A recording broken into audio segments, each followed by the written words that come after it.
Welcome back. So, this mini lecture looks at what is referred to as the Punitive Expedition to Mexico, which happens between 1916 and 1917. Yeah, let's get into it. All right.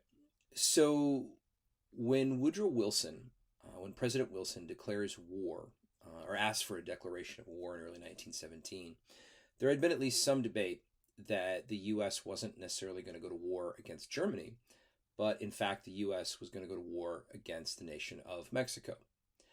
The nation of Mexico in the 19 teens was undergoing a fairly profound and long revolutionary period.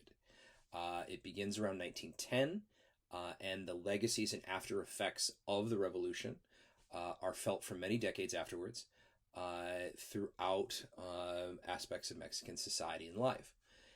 And many, many, many civilians lost their lives during this particular revolutionary period. So you had a number of political actors that wanted to influence the character of the revolution. And one of these was an individual by the name of Pancho Villa. Now, Pancho Villa's forces carried out some raiding operations, and one in particular in New Mexico. Now, the unrest surrounding the revolution, the U.S. had already put some forces in at Veracruz a few years before.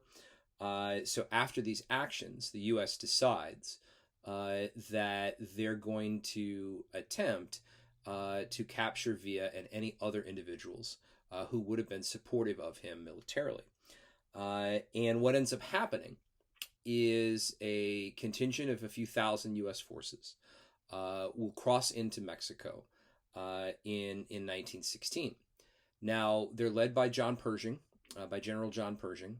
The U.S. military in 1916 is a relatively small fighting force.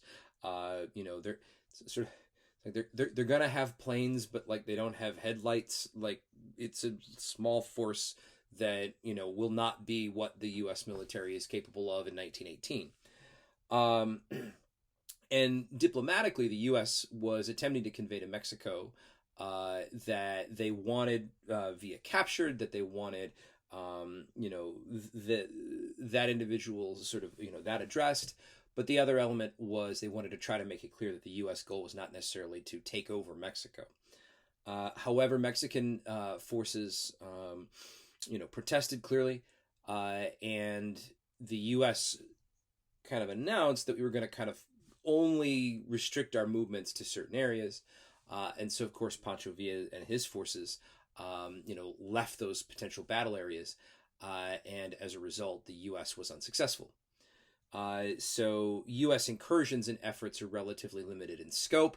But then the decision is made on the part of U.S. forces to stay, or for U.S. forces to stay in Mexico until early 1917. Which U.S. forces will do so.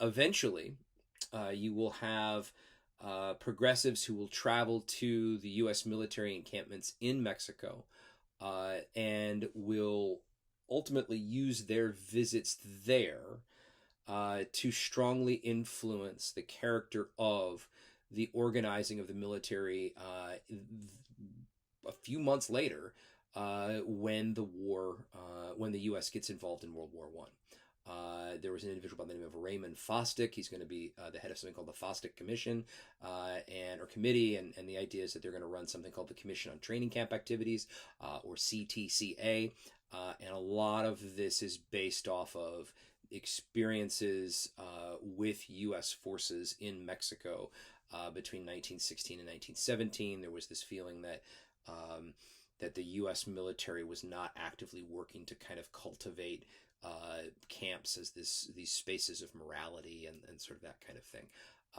So this is, of course, within the context of this time, based on some really brutal racialization of individuals from Mexico, and this was a really, really, really what we today, of course, would refer to as pretty racist thinking and sort of that kind of thing.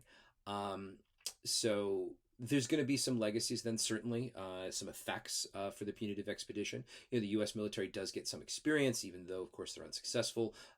They're getting some experience in new forms of mechanization, at least, they're also, of course, going to have these effects on building and on constructing camps, and that process is going to affect training and camps during the war. And this, of course, is certainly going to affect the process of U.S. engagement with Mexico, of course, for years to come. Thank you.